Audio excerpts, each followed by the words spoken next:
Hello students, मेरा नाम सुनीता सिंह है। आप देख रहे हैं इकोनॉमिक्स चैप्टर 1 विकास। विकास क्या है, आइए पहले हम इसको जानते हैं।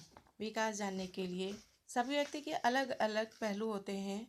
विकास कई प्रकार से होता है, जैसे कि प्रति व्यक्ति आय, साक्षरता दर, शिशु मृत्यु दर, उपस्थिति दर, जीवन प्रत्याशा, सकल नामांकन अनुपात और मानव विकास सूचकांक।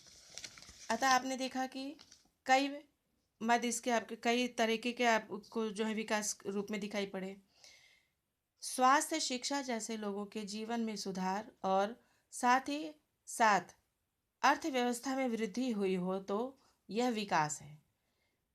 विकास को हम एक ऐसी प्रक्रिया के रूप में समझ सकते हैं जिसमें प्रति व्यक्ति आय में वृद्धि होने के साथ साथ सामाजिक असमानता, निर्धनता और निरक्षरता में कमी होनी चाहिए। दूसरे शब्दों में जीवन के प्रत्येक क्षेत्र में मात्रात्मक व गुणात्मक सुधार होना चाहिए। विकास की अवधारणा अत्यंत व्यापक है। ऐसी भी स्थिति में भिन्न भिन्न लोगों के लिए इसका अर्थ अलग अलग हो सकता है। एक व्यक्ति के लिए जो दशा विकास है, हो सकता है दूसरे के लिए वह विकास न हो। विभिन्न उदाहरणों इसकी पुष्टि करते हैं, जैसे अधिक मजदूरी, अर्थात एक मजदूर का विकास उद्योगपति के लिए ठीक नहीं कहा जाएगा, क्योंकि उसे अधिक धन खर्च करना पड़ेगा। उसी जगह व्यापारी खाद्यान्न को अधिक कीमत पर बेचकर लाभ प्राप्त करना चाहता है, किंतु गरीब व्यक्ति उन्हें कम कीमत पर खरीदना चाहेगा। अतः विकास के लक्ष्य इन लोग के अलग हो गए।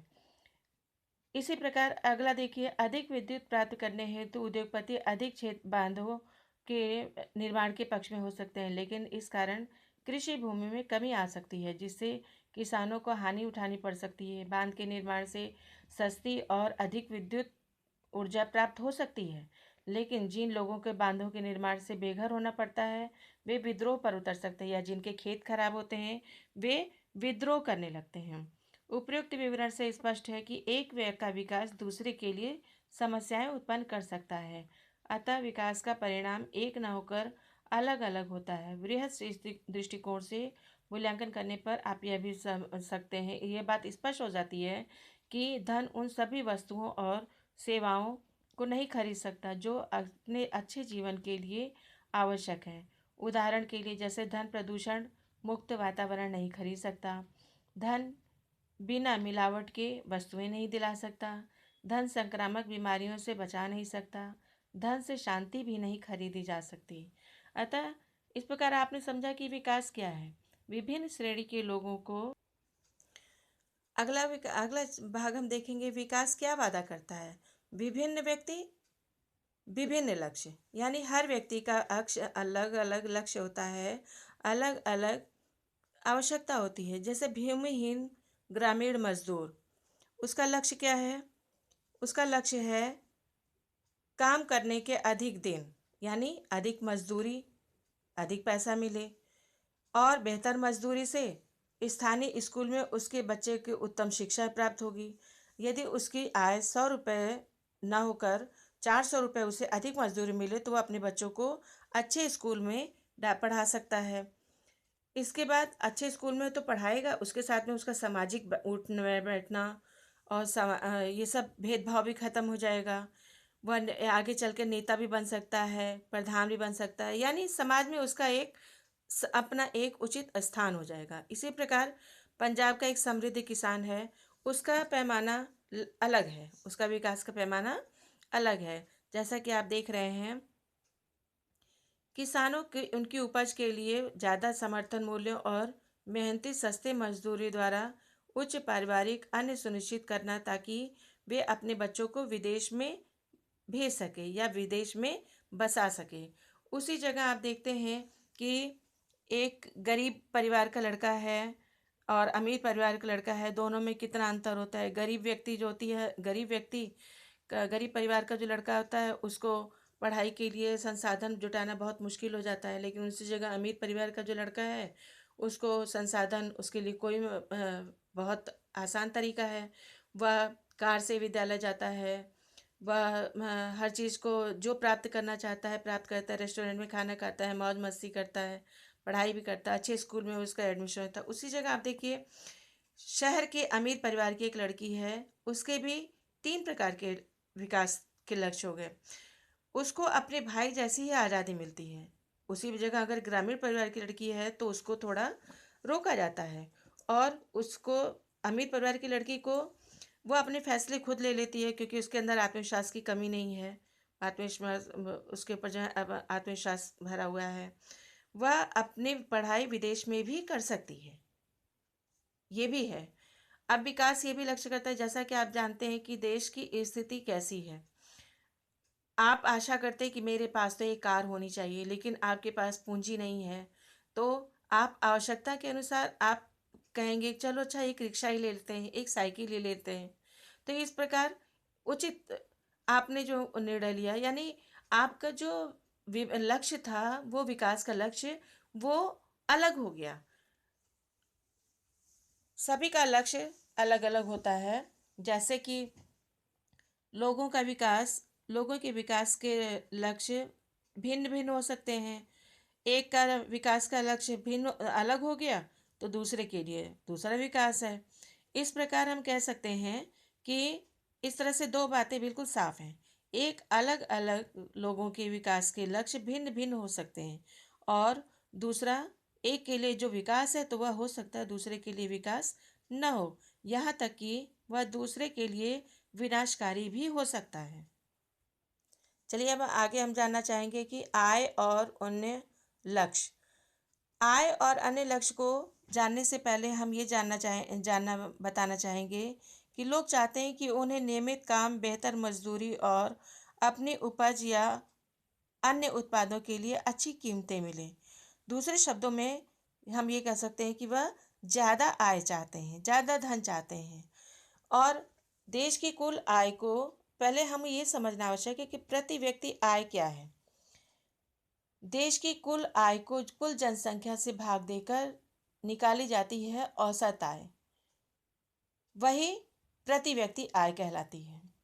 अब आपको समझ में आ गया होगा कि अपने विकास हेतु लोग अधिक आय की इच्छा रखने के साथ साथ स्वतंत्रता, सुरक्षा, बराबरी का व्यवहार और दूसरों से आदर मिलने की भी इच्छा रखते हैं। भेदभाव से सभी को अप्रसन्नता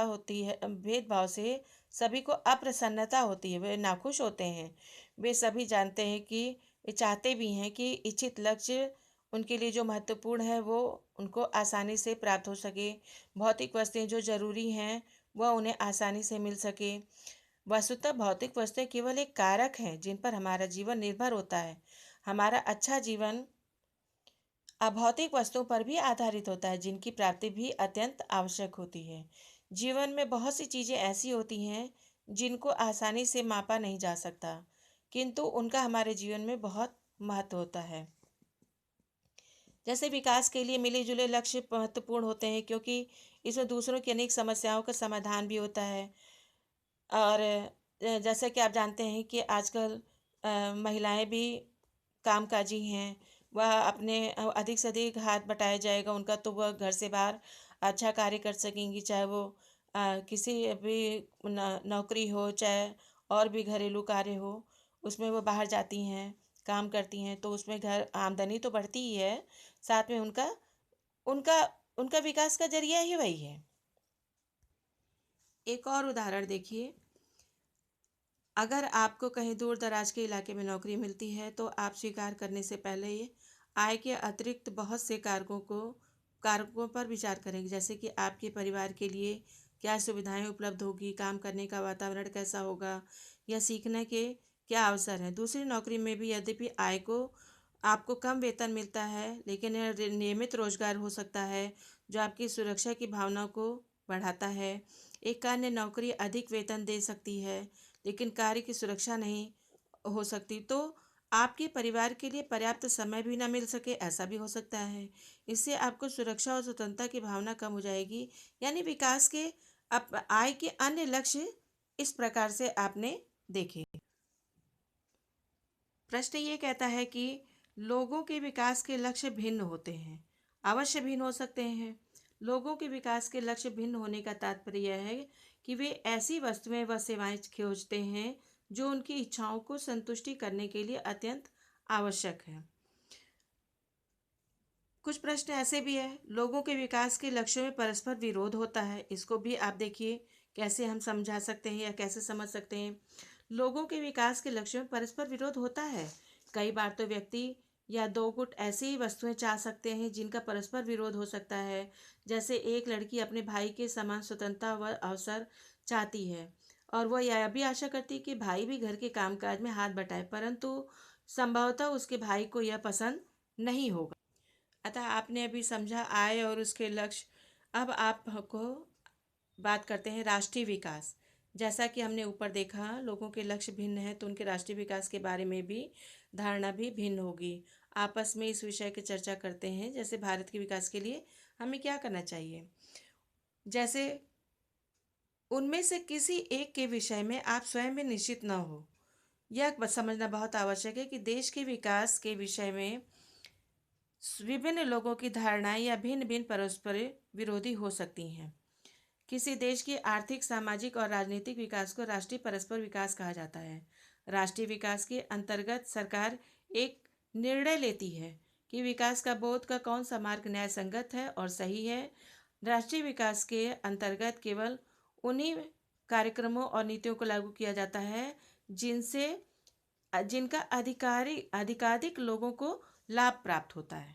देखिए एक अन्य उदाहरण है, एक जहाज एक जहाज से 500 टन तरल जहरीले अवशेष एक शहर के खुले कूड़े घर और आसपास के समुद्र में डाल दिए गए। यह अफ्रीका देश के आइवरी कोस्ट में अबिजान शहर में हुआ।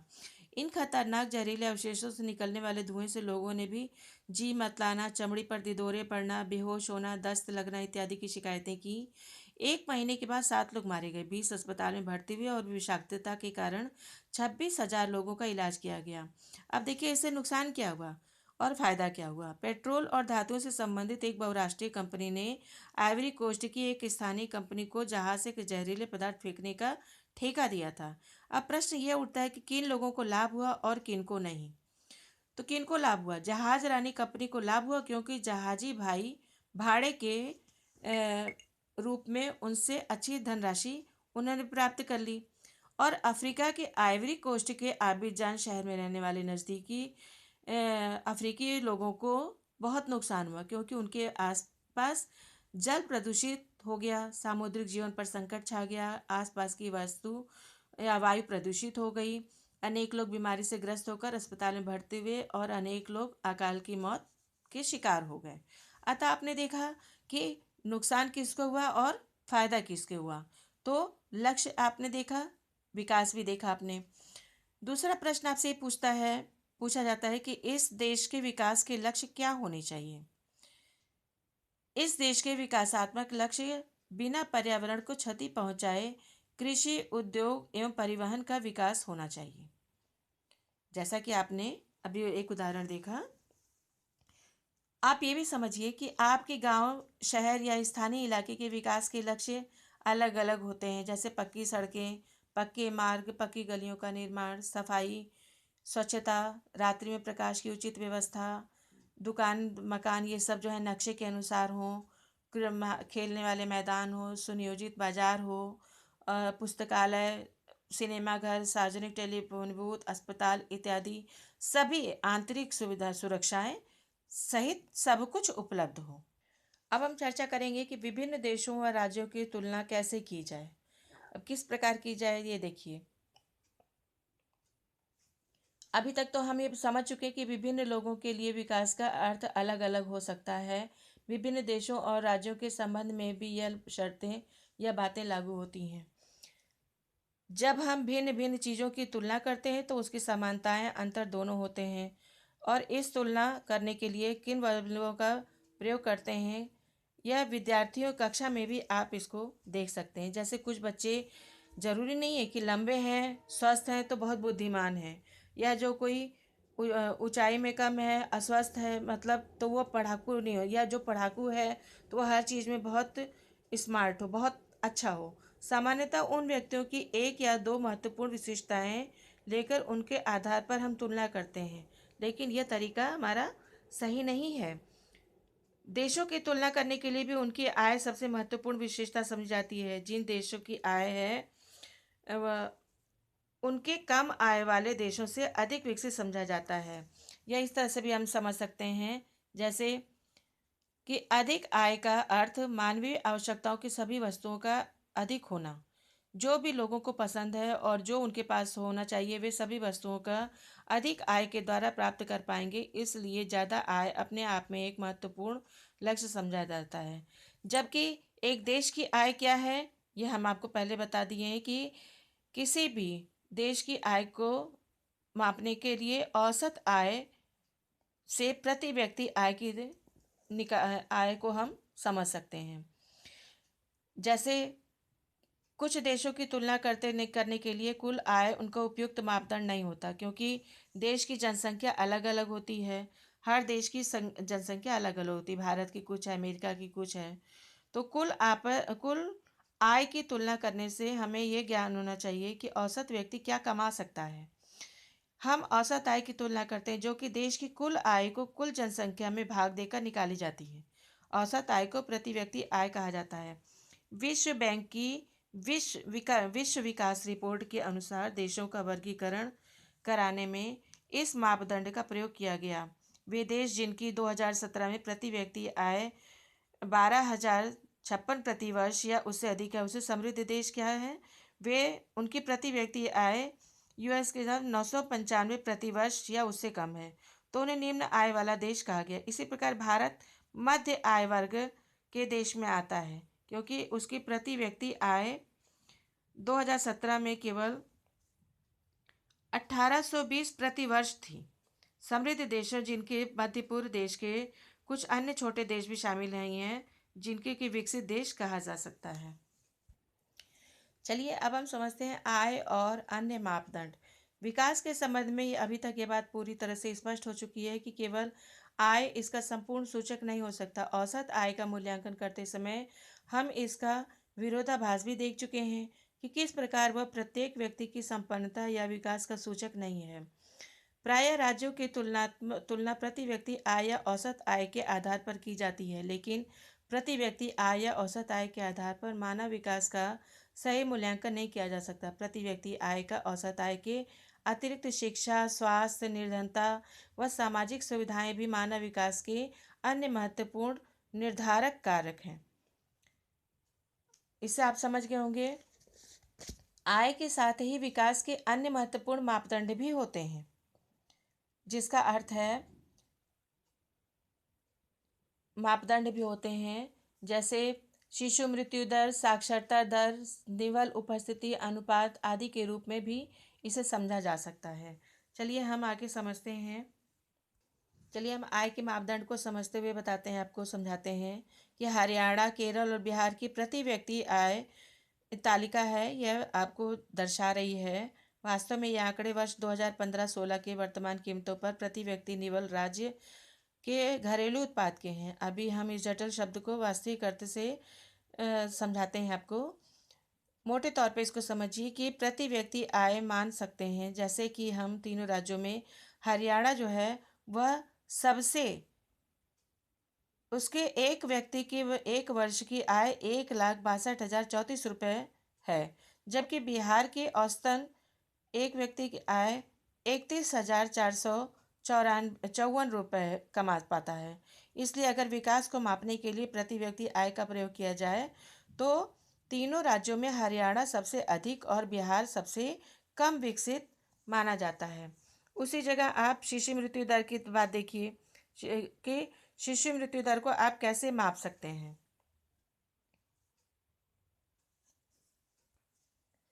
शिशु मृत्यु दर के मापने के लिए आपने देखा, साक्षरता दर को भी आप देखेंगे, निवल उपस्थिति का भी अनुपात देखेंगे। शिशु मृत्यु दर पे आते हैं किसी वर्ष में पैदा हुए 1,000 जीवित बच्चों में से 1 वर्ष की आयु से पहले मर जाने वाले शिशुओं का अनुपात शिशु मृत्यु दर कहलाता है। चाहे वह कुपोषण से मरें, चाहे किसी रोग की रोकथाम ना हो पाए उससे मरें, मतलब वही शिशु दर कहलाता है। साक्षरता दर क्या है, ये 7 वर्ष और उससे अधिक आयु के लोगों में अगर साक्षर जनसंख्या का अनुपात है तो वह साक्षरता दर कहलाती है। निवल उपस्थिति अनुपात क्या है, 14-15 वर्ष की आयु के बच्चे विद्यालय जाने वाले कुल बच्चों का उस आयु वर्ग के बच्चों के साथ प्रतिशत निवल उपस्थिति अनुपात कहलाता है। तो इस तरह से आपने समझा कि आय और उसके मापदंड कौन कौन से हैं। इसके आगे और भी हम चर्चा। चलिए हम सार्वजनिक सुविधाओं के बारे में बताते हैं। हरियाणा में व्यक्ति की औसत आय केरल के व्यक्ति की औसत आय से अधिक है, लेकिन महत्वपूर्ण क्षेत्रों में यह केरल से पीछे है, जैसा कि तालिका ख से स्पष्ट है। वस्तुतः यह आवश्यक नहीं है कि धन वे सभी वस्तुएं व सेवाएं खरीद सकें जिनकी एक अच्छा जीवन जीने के लिए आवश्यकता होती है। सभी नागरिक कितनी भौतिक वस्तुएं और प्रयोग कर सकते हैं, सेवाएं प्रयोग कर जिसके लिए उनके पास उतनी संपत्ति है। इसका पर्याप्त कोई सूचक नहीं है। धन बिना मिलावट की दवाएं नहीं खरीद सकता और न ही संक्रमित बीमारियों से बचा सकता है। इन सब के लिए सामुदायिक प्रयत्न की आवश्यकता होती है। जीवन में बहुत सी महत्वपूर्ण चीज़ों के लिए सबसे अच्छा सस्ता तरीका संबंधित वस्तुओं और सेवाओं को सामूहिक रूप से उपलब्ध कराना है। केरल में शिशु मृत्यु दर कम है क्योंकि यहाँ स्वास्थ्य और शिक्षा की मौलिक सुविधाएं सामुदायिक सार्वजनिक रूप से पर्याप्त मात्रा में उपलब्ध हैं। इसी प्रकार कुछ राज्यों में सार्वजनिक वितरण प्रणाली पब्लिक डिस्ट्रीब्यूशन सिस्टम है, जिसे पीडीएस कहते हैं, कार्य कर रही है। ऐसे राज्यों में लोगों का स्वास्थ्य और पोषण स्तर निश्चित रूप से अच्छा होने की प्रबल संभावना है। अतः हमने क्या समझा? हरियाणा प्रति व्यक्ति आय के विषय में केरल से आगे है, किंतु साक्षरता दर आदि के विषय में पीछे है। चलिए हम आपको उत्तर प्रदेश की ग्रामीण जनसंख्या की शैक्षिक उपलब्धि की श्रेणी बताते हैं। सभी आयु वर्गों की साक्षरता तालिका में देखिए श्रेणी भी दी है, पुरुष महिला सबकी दी है। ऐसे क ख ग करके भाग दिए हुए हैं, यानी 3 भागों में है, तो उनको हम समझ ले रहे हैं। क ख ग करके कह रहे हैं। सभी आयु वर्गों की साक्षरता दर जिसमें युवक और वृद्ध दोनों सम्मिलित हैं, ग्रामीण पुरुषों के लिए 76% है और ग्रामीण महिलाओं के लिए 54% है। यही नहीं, बहुत से वयस्क स्कूल नहीं जा पाए तो उनकी संख्या कितनी हो गई? 22। कितनी हो गई? 22%। वे इस समय स्कूल में नहीं हैं।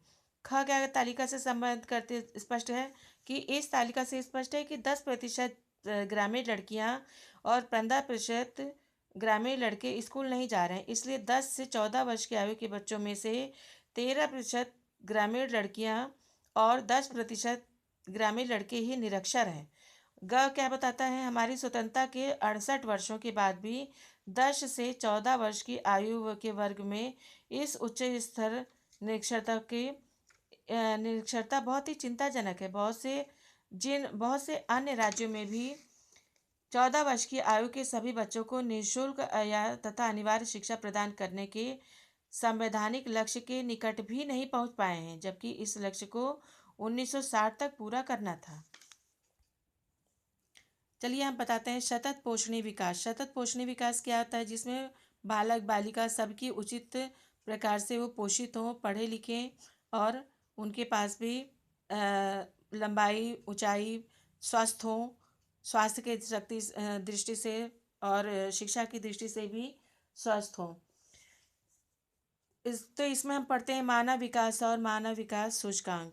स्वस्थ भौतिक पर्यावरण से लेकर आर्थिक, सामाजिक और राजनीतिक स्वतंत्रता तक समस्त प्रकार के मानव विकल्पों को सम्मिलित करते हुए लोगों के विकल्पों के में विचार विस्तार और उनके शिक्षा, स्वास्थ्य सेवाओं और सशक्तिकरण के अवसरों में वृद्धि की प्रक्रिया मानव विकास कहलाती है। दूसरे शब्दों में कह सकते हैं मानव विकास लोगों की इच्छाओं एवं उनके जीवन स्तर में वृद्धि लाने की प्रक्रिया है, ताकि वे एक उद्देश्य पूर्ण और सक्रिय जीवन जी सकें। इसके लिए कुछ सूचकांक भी हैं, जैसे जीवन काल, शैक्षिक स्तर, प्रति व्यक्ति आय इत्यादि। मानव विकास सूचकांक देश के विकास के स्तर को समझने में मदद करता है। इसके माध्यम से आर्थिक विकास के महत्वपूर्ण घटकों जैसे जीवन प्रत्याशा, शिक्षा प्राप्ति का स्तर और व्यक्ति की आर्थिक स्थिति की जानकारी मिलती है। मानव विकास सूचकांक विभिन्न देशों का संकेत देता है कि वे मानव विकास की दिशा में कितने अग्रसर हो चुके हैं और उन्हें कितना और आगे बढ़ना है। इसके आगे हम आते हैं आर्थिक विकास और मानव विकास। जैसा कि मैंने आपको बताया था कि मानव विकास मानव सूचकांक के साथ सतत पोषणीय विकास कहलाता है। इसके 2 भाग होते, सतत पोषणीय विकास में 2 भाग हैं, मानव विकास और मानव विकास सूचकांक। दूसरा आर्थिक विकास और मानव विकास। अब तुलना कीजिए। आर्थिक विकास एवं मानव विकास के तुलनात्मक परिप्रेक्ष्य को समझना अत्यंत आवश्यक है। आर्थिक विकास विकास का एक संकीर्ण पक्ष है, क्योंकि इसमें विकास के केवल वित्तीय पक्ष को ही सम्मिलित किया जाता है। आर्थिक विकास के अंतर्गत विकास के केवल मात्रात्मक पक्ष को सम्मिलित किया जाता है। आर्थिक विकास मानव विकास को प्राप्त करने का एक साधन मात्र है। अगला बताता है विकास की धारणीयता क्या है, क्या उपयोगिता है, कैसे धारणीय इसके विकास की धारणीयता का अर्थ है विकास का जो स्तर हमने प्राप्त किया है वह भावी पीढ़ी के लिए भी बना रहे। यदि विकास पर्यावरण को क्षति पहुंचाता है तो इसका दुष्परिणाम भावी पीढ़ी को भुगतने होंगे। वास्तव में पर्यावरण और अर्थव्यवस्था दोनों एक दूसरे के पूरक हैं, यानी एक दूसरे पर आश्रित हैं, निर्भर हैं।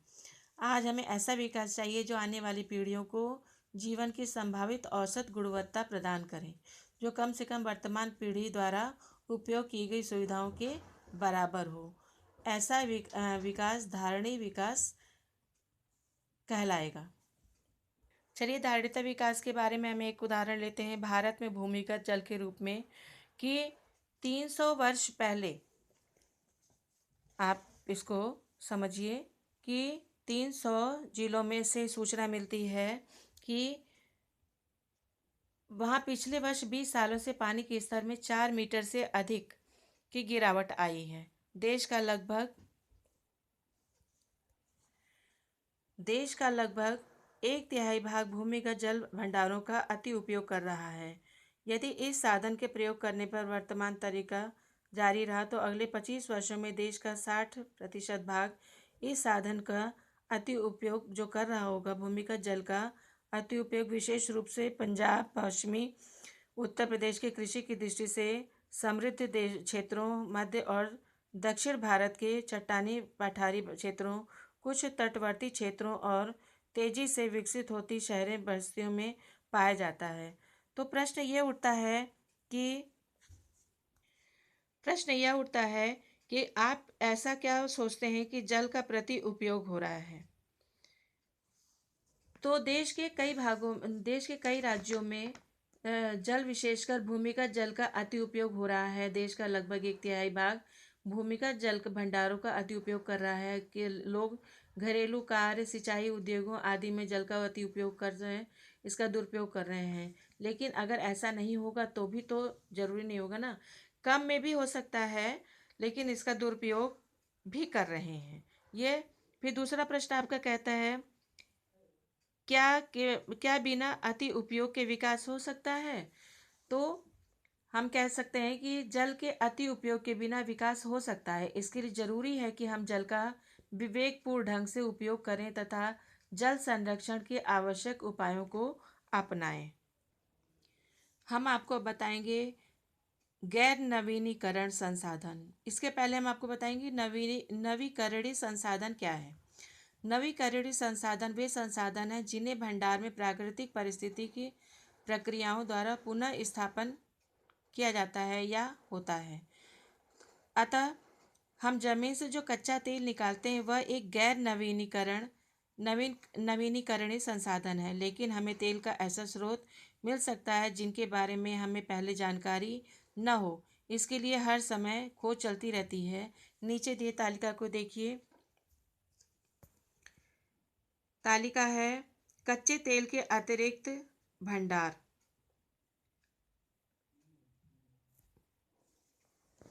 आपको दिखा कच्चे तेल के अतिरिक्त भंडार, मतलब प्राकृतिक संसाधनों का ये दोहन कहलाता है। जो कच्चे तेल के अतिरिक्त भंडारण आप पढ़ रहे हैं, समझ रहे हैं, ये समझिए ये प्राकृतिक संसाधनों का दोहन किस प्रकार से होता है।